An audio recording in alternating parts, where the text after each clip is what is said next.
Hi friends, இன்றைக்கி வந்து cook with கோமாளியில் Ashwin recipe செஞ்சு காட்டுறேன் உங்களுக்கு. பேர்ட் நெஸ்ட்டு அதுக்கு என்ன ரெடி பண்ணணும்னு பார்த்துக்கிறேன். பன்னீர் ரெடி பண்ணுறதுக்கு பால் காய்ச்சிட்ருக்கேன், உருளைக்கிழங்கு வேக வச்சுருக்கேன், லெமன் எடுத்து வச்சுருக்கேன். நான் உங்களுக்கு பன்னீர் ரெடி பண்ணிவிட்டு என்னன்னு சொல்கிறேன். அடுத்த ப்ரோசஸ்.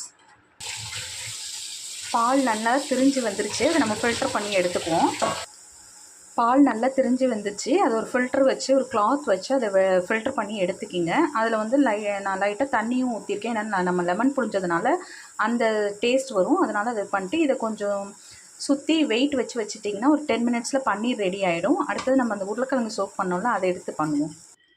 நான் எல்லாம் ரெடி பண்ணி வச்சுருக்கேன், உங்களுக்கு என்னென்னு சொல்கிறேன். எங்கே பாருங்கள், பன்னீர் ஹோம்மேட் பன்னீர் ரெடி ஆயிடுச்சு. அடுத்தது வந்து நான் உருளைக்கிழங்கு வேக வச்சுருந்தேன்ல, அதை வந்து ஸ்மாஷ் பண்ணி வச்சுருக்கேன். அதில் என்னென்ன ஆட் பண்ணணும்னு சொல்கிறேன்.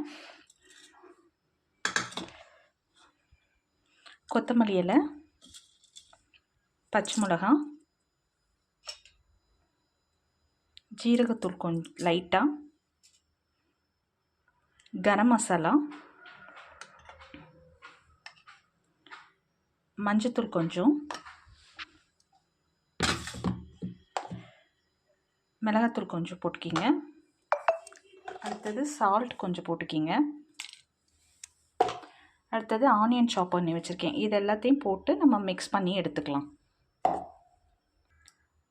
உருளைக்கிழங்கு கொஞ்சம் தனியாக எடுத்து வச்சுக்கணும். அதை வந்து பன்னீர் பால் ரெடி பண்ணுறதுக்காக அதில் கொஞ்சம் உருளைக்கிழங்கு எடுத்துகிட்டு பன்னீரை வந்து கிரேட்டரில் திருவிக்கிட்டு அதையும் போட்டுட்டு பெப்பர் மட்டும் போட்டுட்டு நம்ம பால் மாதிரி உருட்டி வச்சுக்கணும்.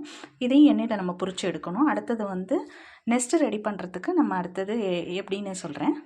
நெஸ்ட்டு மாதிரி இதை இது பண்ணிக்கிங்க. பண்ணிவிட்டு நான் வந்து ஆல்ரெடி வந்து மைதா மாவும் கார்ன்ஃப்ளவர் மாவும் போட்டு மிக்ஸ் பண்ணி வச்சுருக்கேன். அப்புறம் வந்து வெர்மிசெல்லி சேமியா எடுத்திருக்கேன். நான் ஒயிட் கலர் ரைஸ் சேமியா எடுத்திருக்கேன். நீங்கள் வந்து லெமன் ஃப்ளேவர் வாங்கினீங்கன்னா அதே நெஸ்ட்டு டைப்பில் இருக்கும். நான் எப்படின்னு காட்டுறேன்.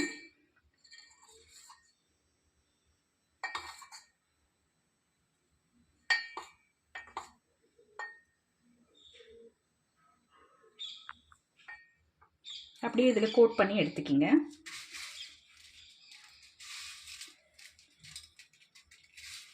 எல்லோ கலராக இருந்துச்சுன்னா அதே மாதிரி நெஸ்ட் மாதிரியே இருக்கும். இதையும் நம்ம என்ன பண்ணணும், எண்ணெயில் பொரிச்சு எடுத்துக்கணும். பொரிச்சு எடுத்துகிட்டு உங்களுக்கு நான் இது பண்ணுறேன்.